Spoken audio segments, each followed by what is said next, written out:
Well, happening this morning, a jury is going to be returning for day 3 of a high-profile murder trial underway in Dallas's suburb of Frisco, Texas.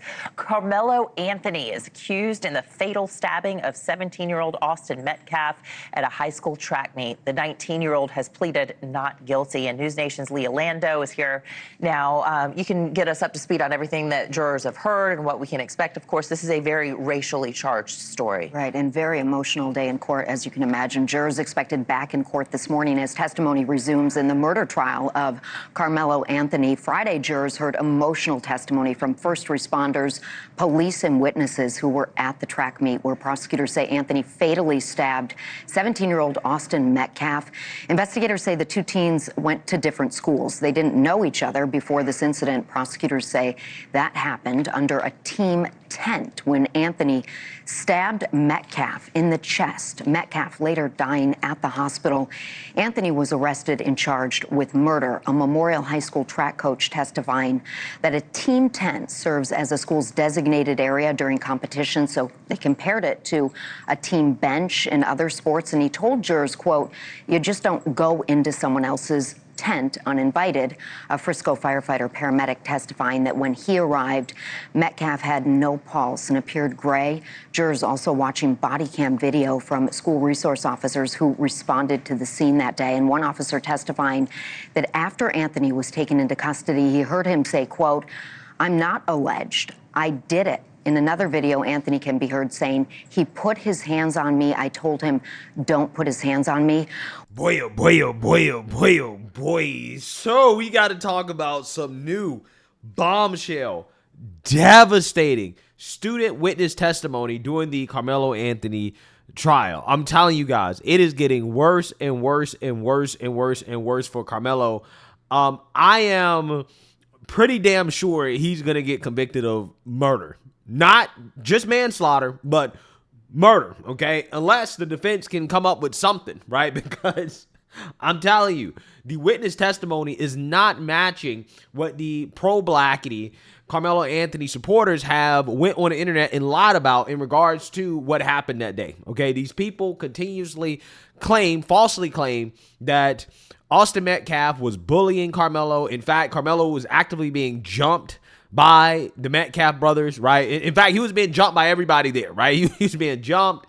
That, they had a history, okay? They had a history of bullying Karmelo, that Karmelo was scared and he didn't know what to do. And again, they're just all types of crazy conspiracy theories that we got to talk about. But first, again, we got to talk about the student witness testimony. Because like I told you guys, it's getting bad for Karmelo because essentially dozens, I'm talking about dozens, at least 20 students have came out and basically gave the same story. Some, minor details may be off, but nothing crazy, right? But they've essentially all given the same story in regards to what happened that day and what the pro-blacks claimed.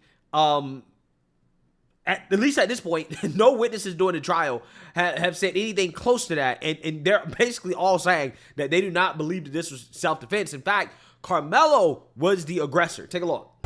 You see that, I can only imagine what the family's feeling when they're looking at their now deceased son laying here. And I'm looking towards Karmelo Anthony's side of the courtroom. And, they're just taking it all in. It's a different kind of emotional reaction. It might not be as audible and visible because it's none of their people have died. But, of course, Karmelo's sitting there facing, his liberty's at stake. He could go to jail for the rest of his life. And so while I was still inside of the courtroom, the jury also heard testimony from two teens who were under the tent that fateful day and witnessed the encounter. Both said that Metcalf asked Anthony repeatedly to leave the tent over the course of a few minutes and that Anthony refused. One teen said that he saw Metcalf use both of his hands to push Anthony on his shoulders. At that point, Anthony had his hand in his backpack, which was on his lap. He said that Anthony swayed back, and when he came back forward, that is when Anthony stabbed Metcalf. Now, the teens testified that they did not see him actually get stabbed, but noticed blood coming from his shirt, and that's how they were aware of the stabbing. Now, I can tell you again, in one of the officer's body camera videos, you can see Metcalf's twin brother, inconsolable, near the crime scene, and he was yelling really at the top of his lungs, crying, saying, "That was my best friend, that was my brother." Very difficult to hear. Now, I want to bring in my colleague, Amelia Jones, who sat in on this afternoon's testimony once I left the courtroom. And Amelia, I know at that point when I had left, those two teens had testified. I understand that this afternoon, other teens that were under the tent also testified. Yes, all testimony today was from students who were firsthand witnesses to what happened under the tent. There were students either at Memorial High School or one was from Liberty High School. I want to read from my notes here. I want to start with what was consistent with the witnesses. They all testified that they believe the stabbing was not in self-defense. They believe Austin Metcalf was not looking for a fight, and they believe Karmelo Anthony was the aggressor. Now, that's what they testified to when the prosecution specifically asked them those questions. But there was some inconsistencies in their testimony today. I wrote down witnesses described the physical interaction between Metcalf and Anthony differently. I wrote down a lot of words in my notes I have here. Witnesses used words such as nudge, push, touch, grab, and shove, all describing varying intensities of a physical interaction, right?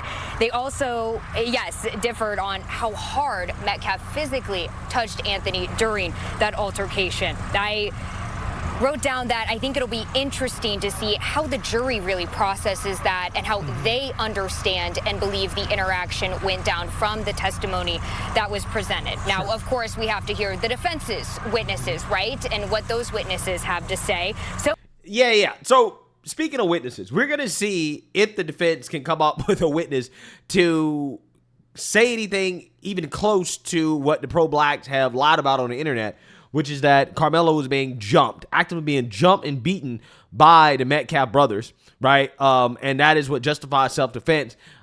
We haven't heard anything close to that yet, right? I'm still looking for it, right? But again, almost every witness we've heard thus far basically support the original story that was told from the beginning, which was that this was not self-defense. And Karmelo was 100% in the wrong. And I just don't think at this point we're going to get any witness testimony that comes close to what the pro-blackity blacks have lied about on the internet. I just don't see it at this point. Even Karmelo's friend is turning on him, okay? The defense is trying to paint this guy that we're going to talk about here, this kid that we're going to talk about here, Eddie Parra, as Karmelo's friend, right? That is the guy or the kid that Karmelo was under the tent to see, right? To talk to, okay? That is his justification for being under a tent that he was not supposed to be under. And this guy, again, according to the defense, is Karmelo's friend, right? He's turning on Karmelo and saying, we not really cool like that. And on top of that, he believes that Karmelo is in the wrong. This is devastating. Defense attorney Toby Shook began cross-examining 18-year-old Eddie Parra after the lunch break. He was the teen that Anthony knew sitting under the Memorial Track tent. When asked about their friendship, Parra said, "Every now and then we got together." The defense showed jurors pictures of the two hanging out and pointed out that they got together at least 3 times over a 3-week period. Parra agreed, but said he only hung out with Anthony when Anthony's girlfriend was around. He said Anthony's girlfriend was a common friend.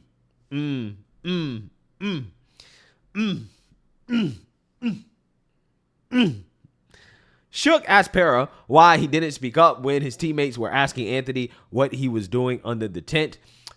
He said, quote, "I didn't feel the need to," he said. He said he wouldn't call Anthony a friend, but, quote, "someone I knew." Quote, "You know, you are the common denominator between Karmelo Anthony and Memorial," the prosecutor asked. "Yes, sir," he said. Quote, "Did you think it was weird that Karmelo Anthony was in your tent?" the attorney asked. Quote, "Yeah," Parra said. Yeah, so this guy, who, again, is supposed to be Karmelo's friend, okay, the defense is saying, hey, this guy and Karmelo were great friends, right? That is why Karmelo was under the tent. So therefore, it was justified, right, for him to be under the tent. That's what they're presenting, right? That's the argument that they're making here. But even the friend is saying, nah, first and foremost, I wasn't really cool with him like that. I was cool with his girl, right? But I wasn't cool with him. And on top of that, it was weird for him to be under the tent. It was weird. He testified that he didn't talk to Anthony for long, but never asked him to leave. He recalled Metcalf getting defensive over an outsider being in their tent. He said Metcalf was, quote, "always leading, always protecting us." Parra said Anthony was provoking Metcalf. He recalled him saying something like, touch me, you're going to have to move me. He also saw Anthony put his hand in his bag. Yeah. So Parra is basically saying that Karmelo, was provoking Austin Metcalf. Again, the aggressor here was actually Karmelo, right? That is the narrative that is being pushed here by all of the witnesses. All the witnesses are saying, no. Karmelo was the aggressor. We're going to get deeper into this. We're going to get deeper because he certainly was the aggressor. Again, just based off all of the witness testimony that we're getting here.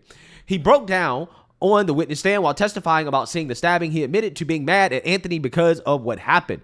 Parra agreed with all the other student athletes who have said this case is not about race. He also said Anthony had no reason to stab Metcalf and no cause for self-defense. Wow, devastating. A 16-year-old student athlete who knew Metcalf from middle school took the stand next. He said he was sitting under the memorial tent that day and scrolling on TikTok. He recalled Anthony sitting down next to him and saying something like, "Crazy weather, huh?" He said another teammate noticed Anthony and asked him, quote, "Who's this guy?" The teen said, Anthony replied, "I'm a nobody." The teammate replied, "If you're a nobody, then get out of our tent." The teen testified that Anthony responded, "F y'all." Interesting. The teen testified that Anthony repeated, quote, "F y'all, I'm not going to leave. Y'all are a bunch of, you know what, it's kitty cats.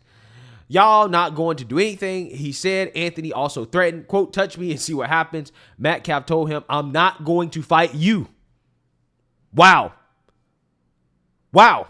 So Austin Metcalf told Karmelo, "I'm not going to fight you."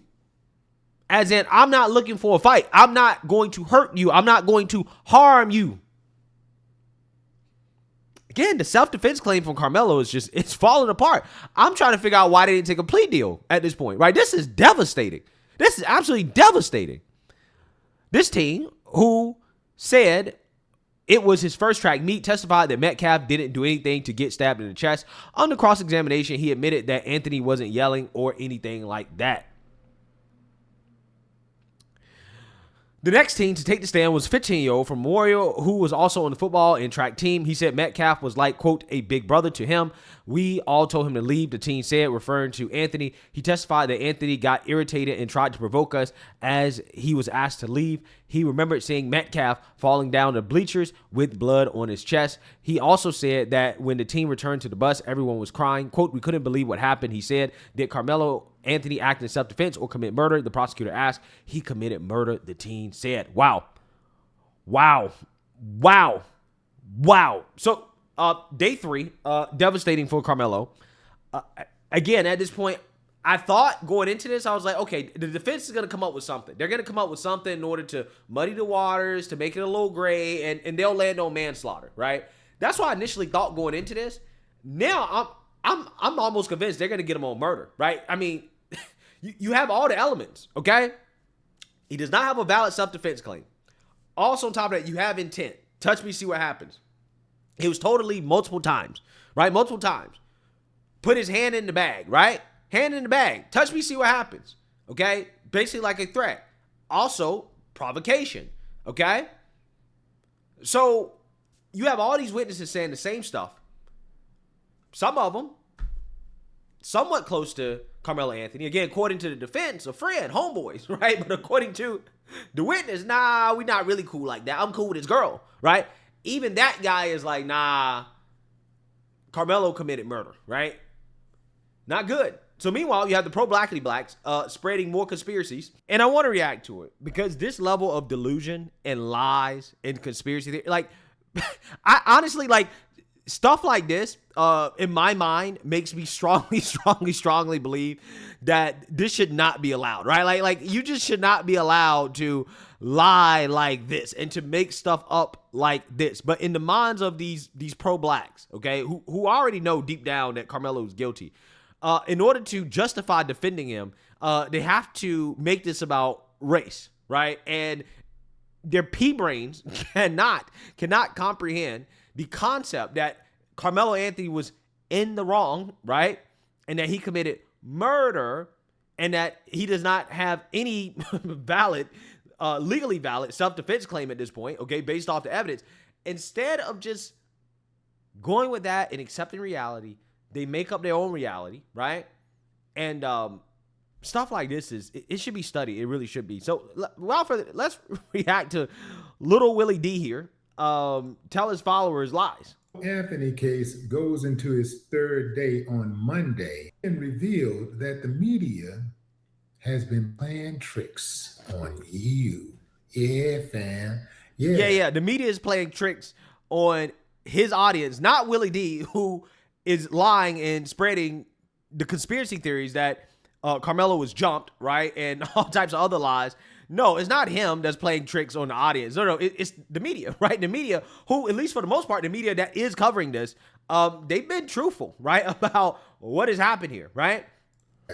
A staff member who watched the video of the killing, the whole altercation actually, stated that the media has edited or airbrushed Karmelo Anthony's injuries to his eye. He had welts on his eye, and his bridge of his nose was swollen. And he said that the media has edited or airbrushed those injuries. What I tell y'all about that damn media? Mainstream. Bro, who watches this? How's this dude got over 1 million subscribers? This is crazy. You can just make shit up. For real. Here's the mugshot of Karmelo Anthony, which was taken after he was booked into custody. Where are the bruises? So are you telling me the media, right? The media brushed up a photo from the Frisco Police Department, directly from the police department, covering up all the bruises and injuries that Karmelo had? Because remember, right? They told us that Karmelo was getting jumped. So Karmelo getting jumped to the point where it justifies killing somebody, right, in self-defense. You would think that he would have bruises or some type of physical signs of a fight, right, of being jumped, right, brutally mauled, okay? This is the story that the pro-blacks put out there. But they don't have that. So again, in their minds, they say, okay, well, we don't have any evidence to back up this claim, but we want to continue to push this race narrative. So you know what? No. The media must have Photoshop edited the photos of Karmelo afterwards so that we couldn't see his bruises, right? We couldn't see how bad he was actually hurt. But there's no evidence of that at all. Zero, none. But some random black person that claims to be in the know can go on the internet and say something on TikTok, completely make shit up, because that's what they're doing. And people like this guy, they pick it up and they run with it as if it's fact. As if it's fact. And then they'll turn around and accuse everybody else of lies. Everybody else of spreading misinformation. It's like, that's what you're doing. Now, I'm not aware. Like, I don't think that Willie D's a smart guy. So I'm like, maybe you're legitimately confused. But it's also like, can you read? Because if you just read all of the publicly available information about the trial, the witness testimony, what happened, I'm not entirely sure how or why you would believe anything that you hear coming from these random black people on the internet making stuff up, right? I mean, they try to tell us that Karmelo saved a child from drowning, right? They pushed a story like that too, right? They just made up all types of stuff. Oh, well, Austin and Karmelo knew each other, and Austin had been bullying him at a party, and it's like they just making it up. They don't care. In their minds, Karmelo black, Austin white. He killed that white boy, so we got to defend Karmelo because he black. And they'll just make up anything. They'll make up anything to rationalize it. It's sickening. It really is, and it's very frustrating. But it shows you the type of people that you're dealing with. We're not dealing with rational people. We're not dealing with people who are living in reality. Their reality is about race. That's it. And when you're dealing with people like that, there's nothing that you can really do. When Karmelo's found guilty, or if, likely when, to be honest with you, Karmelo's found guilty, they're going to jump through hoops, mental gymnastic hoops, in order to say it was racism, it was hateful, it was the white man, right? Karmelo's innocent. But they will not provide any evidence, right? They won't provide any legal arguments. They won't provide anything that actually really supports a self-defense claim. mainstream media ain't. And they've always worked against black folks. They've always, look, the government has always been foul, right? But they could not have done it without the media. The media shapes public opinion. Like we're taught kind of not to trust government, right? We're always suspicious of government. We're suspicious of politicians. But, the media comes off as it's for the people. Watch the news at night, 5 o'clock news, your news station, Houston's own news station, all this type of stuff that they say to make you feel like they're looking out for you. They got the nice suits on, they're smiling when they have to smile, they get serious, when bad things happen, they're serious, so it looks like it's coming from a place of, integrity, and good intent, right? They always have an agenda. They always have had an agenda. Their agenda is to brainwash the public. Yeah, I feel like every accusation here is an admission from this guy. I mean, seriously. Seriously, it's like, dude, do you really believe that the media is anti-black? Seriously. I mean, the same media that goes out of their way to not talk about black crime being out of control, right? The same media that goes out of their way to make sure you don't know the identities of black suspects, right? The same media that went out of their way to basically try to rig the trial of Kyle Rittenhouse and of Derek Chauvin, right? That media. The same media that supported Black Lives Matter, right? If you believe that the media somehow is quote unquote anti-black in the sense that they're trying to quote unquote take down black people or to purposely show black people in a bad light, I don't know what to tell you, bro. We're just watching different news, I guess. I don't know, because I watch a lot of news. In fact, I consume more news than probably anybody. Okay, anybody I know. Okay, it's my job, right? I know I consume more news than Willie D. And I'm telling you, like, I don't think that the media is quote unquote against black people in the way that he is framing it, right? I could argue that the fact that the media doesn't talk about black crime enough, right? They don't talk about the issues that are happening in the black community enough. Maybe, just maybe, that actually is detrimental to black folks, right? That's the way I would frame it if I'm going to make that argument. But I'm not going to make the argument that, they're trying to paint black people in a bad light, right? I don't think that's what the media is trying to do. To help the government control what you think, what you drink, what you eat, where you go, where you live, who you vote for. Yeah, all of this stuff, fam. Yeah, this is what the media do. Mainstream media, this is what they've always done. They've always colluded with the government to make black people look bad. The government could not have done it without the media. Mainstream media in America has spread so much propaganda to harm black people's image around the world.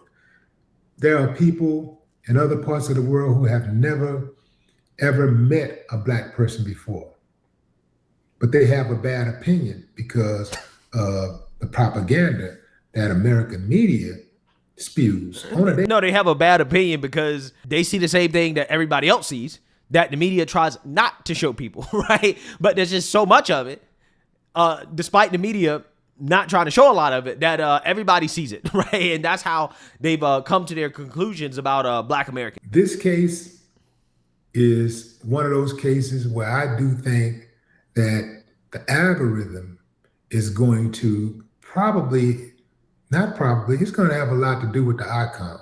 I think the algorithm is going to have a lot to do with the outcome because we live in an age now where the algorithm sways public opinion. If you look up and every time you see an article and it's saying that, oh, he barely pushed him. Oh, he barely pushed him. Oh, he wouldn't want to. He was warned. He was told. He was told. By who? Well, first and foremost, again, that is witness testimony, right? That's not the media making it up. That's just what the witnesses said. Again, it's amazing how he's framing this as if the media is just making up making up what was said. And it's like, no, that's what the witnesses actually said. These are quotes, okay? These people just don't want to accept reality. They just don't want to do it, right? Everything in their mind is a conspiracy against black people. It's like, where is the evidence for this? Where's the evidence for this? They didn't have any authority to, first of all, tell him to move. And they damn sure did not have any authority to remove him. See, they don't want to talk about that part. They don't want to talk about that. No, I mean, they actually did talk about that. The coaches said that actually Karmelo had no business being under that tent. And that, yeah, I mean, the tents are kind of like your team bench, right? You don't just let random people in the tent, right? And Austin did what he was supposed to do, which is to step up and be a leader and to make sure that his teammates' stuff was not getting stolen, that nobody was in the tent that wasn't supposed to be in the tent. Yeah, they actually did address that during the trial. But again, he didn't read about it, right? He doesn't know anything about it. Only thing he knows is what he heard on TikTok for some random black person that's making up stuff about it. Again, it's insanity. They don't want to talk about the part where they jumped him. They're not talking about that. But yeah, because it didn't happen, right? Because that didn't happen. No witnesses have said that he got jumped. Even the guy that claimed to be Karmelo's, or that the defense claims to be Karmelo's friend. Again, does this dude not read? Seriously, what, like, really? Like, are you not reading? Or do you just refuse? Do you refuse to actually pay attention to the actual facts? Like, I'm so serious. Like, I can't comprehend somebody being this dumb or this dishonest, right? I can't comprehend it. It's either one or the other. Either this guy is the stupidest person on YouTube, right? He can't read and he has no listening comprehension skills, because that means that he hasn't even listened to the news clips of the quotes from the witnesses, okay? It's either that, right? Or he is just a liar, a sleazeball, right? A scumbag who is willingly and knowingly misleading his audience with race-based incendiary narratives, right, and conspiracy theories, rather than actually telling them the truth, which is that, hey, Karmelo, he effed up. This looks like murder, right? Or at the very least, manslaughter. His self-defense claim is weak. I don't understand it, right? I just could never be somebody like this, right? I could never be somebody like this, okay? This is selling your soul. Either that or he's really dumb, okay? There's no in between here. Video, according to a staff member, shows clearly that Karmelo was jumped by several boys from Memorial High School. See, now we get down to the good part. They don't want to talk about that. Well, he still had a knife. He still shouldn't have brought a knife to school. They don't even oppose mass shooters the way that they're opposing Karmelo having a knife. I've seen a lot of them on all of these sites, man. These mass shooters go in there, man, they're gonna lose. All right. So again, some random black person went on the internet and claimed that the video showed Karmelo getting jumped clear as day. Nobody's seen this video, right? But apparently, some random person on TikTok say they saw the video, and these pro-blacks, they run with it. They run with whatever fits the narrative that they want, right? Whatever reality that they want, they run with that. And that's what you have here. That's what you have. No critical thinking, no reading, no comparing. Okay, does this make sense versus what we actually know? Verified facts. Nope. Well, see, somebody that claimed to be a staff member, some random pro-blackity black that loves Karmelo, he said he saw the video and Karmelo was being jumped. Okay, why was that video not shown in the trial, right? That's not the video that was shown on the trial, right? Oh, well, see, the white man is stopping that video from being shown, right? It's always going to be another conspiracy theory in order to justify their illogical conclusions, okay?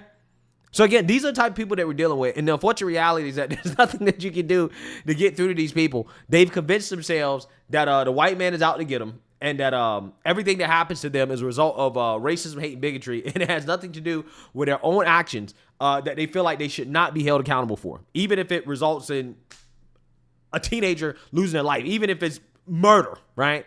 So let me know what you guys think. Make sure you like, comment, and subscribe. Most importantly, share a Black conservative perspective. Peace.